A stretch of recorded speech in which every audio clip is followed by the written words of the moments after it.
everyone, and welcome once again to Living Faith Baptist Church online service. Just a real quick update. No particular changes to our schedule as of right now. We're still doing one in-person service at 11 o'clock. Everything else we're doing in a virtual format right now. Please just continue to watch our online platforms, text messaging service. If we make any changes to this particular schedule that we're on, we will let everyone know, and we'll make multiple announcements according to that. I will just tell you, we're watching the start of school, and right now the school for Ohio County and Davis County is scheduled for August the 24th, and so we're watching how that date holds up as far as everything goes. And if we are able to start in-person classes with our schools, then we will look at a change in our schedule with our children's programs, youth programs, everything here at Living Faith. Now, I will mention this. Adam, our youth pastor, Adam Coleman, is meeting in person outside, social distancing with our youth, and they are all informed in that. So if you have a young person that would like to participate in our youth program, let us know and reach out to Adam. He'll reach out to you, and we are meeting in person on Wednesday evenings, 6:30 here at the church. So I want to go ahead and get back into our study. We started last week with a new series on Daniel, and we think about the times that we're dealing with, and certainly there's been some pretty tough situations come out this week with our COVID-19. I personally have had some friends that we have lost to the virus, and that's been pretty hard on me the last couple of days, and just thinking about the reality of it when it happens to someone that you know personally. It's one of those things that it really hits you in a different way, and so my heart goes out to so many across our country that has dealt with that loss. And we indeed are living in some very troubled times, and so we've turned the pages back into the Old Testament, looking at the life of Daniel, because Daniel, as we began learning last week, certainly lived in some troubled times, very, very troubled times, much more difficult than what we are experiencing currently here in the United States and around the world, because Daniel's home was completely turned upside down. Daniel, at about the age of 15, was taken from his home, along with all of his other friends. Many acquaintances that he knew were killed in that process, or they were left behind in that land whenever they were carried off. And Daniel was carried off to Babylon, and that's where he was at. And so that's where our story picks up today. King Nebuchadnezzar was the leader of Babylon at the time, what we would consider to be the most powerful man on earth at that moment, had more power, more army, more wealth than anyone else at the moment. And so King Nebuchadnezzar had a lot of authority, a lot of power, and one of the things that his instructions were to bring people from Judah, when they sieged Judah and carried people off into exile. He wanted people who were smart, who were skilled, who were talented in certain ways, just craftsmen, lots of different things that that people could visually see. A lot of stereotyping in that, I know, but that was what the Scripture tells us, is that he had his men to look and see certain types of individuals who could somehow benefit his kingdom, and he wanted those individuals brought to Babylon. Daniel was one of those young men who were brought into Babylon. And so we pick up the story today in the second chapter of Daniel. I want you to know that there's 49 verses in the second chapter of Daniel. We're not going to read all 49. I'm going to go through several of those, but just enough to give you the complete context of where we are in our study today. We're going to begin in Daniel chapter 2, and starting with verse 1, we're going to look at the first 13 verses of Daniel 2 to begin with, and this is where this is how it goes. In the second year of his reign, Nebuchadnezzar had dreams. His mind was troubled, and he couldn't sleep. So the king summoned the magicians, enchanters, sorcerers, astrologers, to tell him what he had dreamed. When they came in and stood before the king, he said to them, "I've had a dream that troubles me, and I want to know what it means." And then the astrologers answered the king, and this is always, they build him up, "May the king live forever. Tell your servants the dream, and we will interpret it." And that's the way things are now. We still have psychics and astrologers and so many things, and whenever you go to them, one of the first things that they ask you is, "Well, tell me what's bothering you. Tell me what you're seeing, or tell me what's going on." And so they go to the king and they say, "Well, tell me about your dream, and then we'll tell you about what it means." Well, the king replied to the astrologers, "Well, this is what I've decided." He says, "This is what I've firmly decided. If you don't tell me what my dream was and then interpret it, big twist, plot twist right there. This is what I've decided, he said. If you don't tell me what my dream was, I'm not going to tell you my dream, he says. I'm not going to tell you what it was. You got to tell me what the dream was and then interpret it.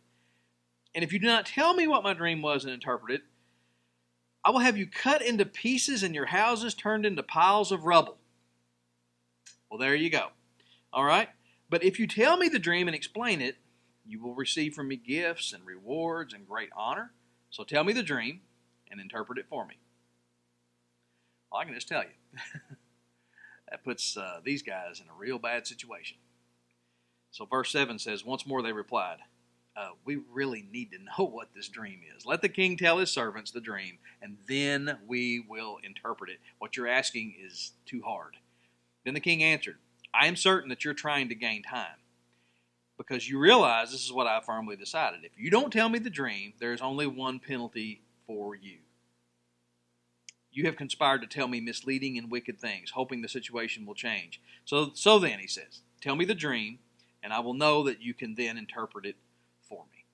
The astrologers came back to the king and said, there is no one on earth who can do what you ask.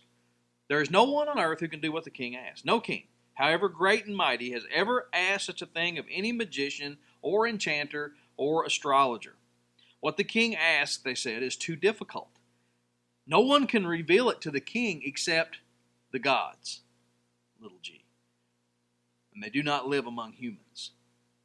Well, this didn't set too well with Nebuchadnezzar. Verse 12 says, this made the king so angry and furious that he ordered the execution of all the wise men of Babylon. So the decree was issued to put the wise men to death, and men were sent to look for Daniel and his friends to put them to death. Now, talk about troubled times.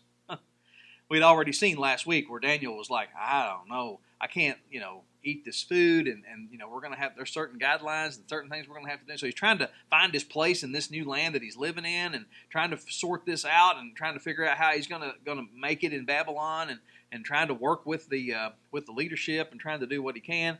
And now, boom, this happens. King Nebuchadnezzar has a dream. He wants it interpreted. He's not going to tell anybody what the dream was, and so that makes it basically impossible for people who don't know and how to do that anyway. And so they could have made up something if he'd have told them what the dream was, but they don't have anything to make up because he's the only one who knew.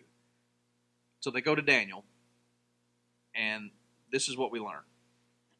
The wisdom of this world cannot explain the truths of God. The wisdom of this world cannot explain the truths of God. King Nebuchadnezzar had this dream. He couldn't understand it, and so he would turn to these same people all the time.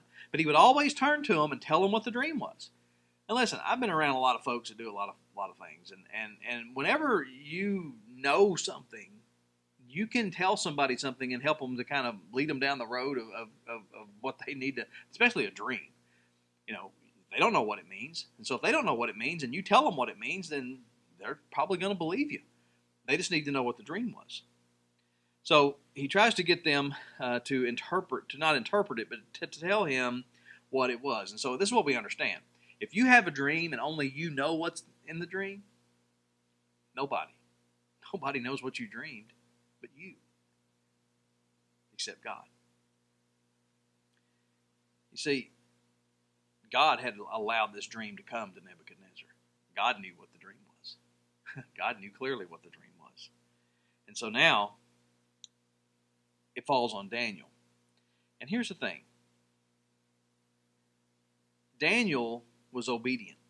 And Daniel was a man who learned to rely on God and learned to lean on God. And so we pick up the story in the second chapter of Daniel with verse 14. It says, when Arioch, the commander of the king's guard, had gone out to put to death the wise men of Babylon, Daniel spoke to him with wisdom and tact. You see, it's important to note right there. Daniel doesn't lose his mind. Daniel doesn't go running and hiding. Daniel doesn't scream out, this is impossible. Why would the king ask something impossible? Instead, Daniel comes to him and speaks with wisdom and tact. And he asked the king's officer, why did the king issue such a harsh decree? Why do you think so? Arioch then explained the matter to Daniel. At this, Daniel went into the king, and he asked for time. so that he might interpret the dream for him. You notice he didn't come to the king. He was like, he's firmly decided that he's not going to tell what the dream is. That's going to be on you. If you're going to interpret the dream, you're also going to have to tell the king what his dream was. So Daniel didn't try to sway him in any way and say, hey, if you'll just whisper it to me, I won't tell the rest of the guys. He just went in and said, I just need some time. I just need some time. And then it's interesting to see what Daniel does next. Verse 17 says, Daniel returned to his house, and he explained the matter to his friends. Remember his friends we talked about last week? Hananiah, Mishael, and Azariah, who became Shadrach, Meshach, and Abednego. He urged them to plead for mercy. From the king? No.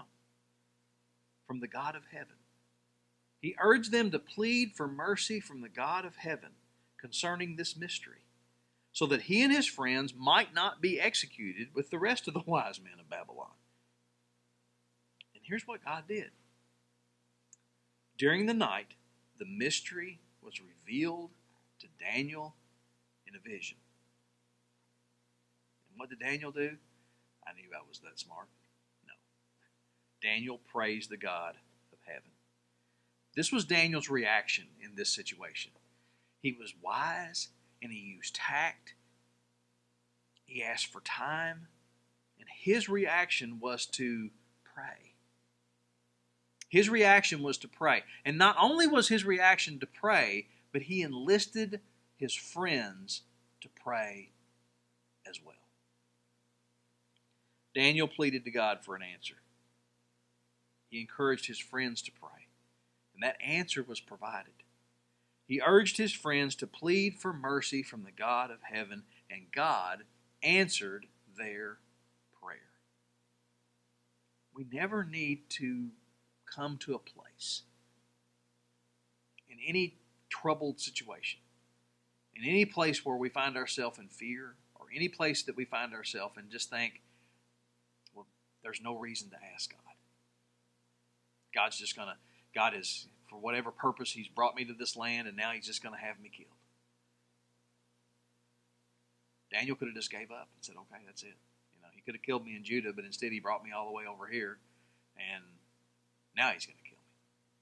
But instead he thought, maybe there's more. Maybe there's more to this. And so he interceded to the God of heaven. His friends interceded to the God of heaven, and He answered their prayer. So Daniel then returned to the king. He shared with the king the dream that he had, and then he interpreted it for him. Now, I'm not going to go in and read that whole dream. I encourage you to do that. Go back this week. If you haven't already read it, I encourage you to go back and read the second chapter of Daniel. It's some fascinating things that the king had in that dream, and there's lots of things there that connect to the past and the future, and some really cool things there. So I encourage you to study that. But I'm going to pick it up in verse 27, because Daniel replies, and this is what when he goes into the king, this is what he says to him: No wise man, no enchanter, no magician or diviner can explain to the king the mystery he is asked about. And I love this, because Daniel, once he had the answer, he could have been pretty arrogant. He could have come in and said, you know what, king, you've got all these people that you've been dependent on, and now you brought in old Daniel here, and old Daniel's got the answer for you. But that's not the way he approached him. Nobody. But then verse 28, this is what he says: But king, there's a God in heaven. There's a God in heaven that reveals mysteries. And so I want you to know, this didn't come to me on my own. This didn't come to me from your gods. This came from my God, the God of Israel, the God in heaven. He has shown King Nebuchadnezzar what will happen in days to come. You have seen the future, king. Your dream and the visions that passed through your mind as you were lying in bed are these. And then he goes through and explains all of the things that the king had seen. But here's the point that I want to make for us. Daniel did not forget where his power came from. Neither should we. Neither should we. One of the things that I miss right now is being able to go to the hospital. It's one of the hardest parts of my ministry is to learn that someone is sick and has been taken to the hospital and that they're not allowed visitors. But here's something that you always need to know.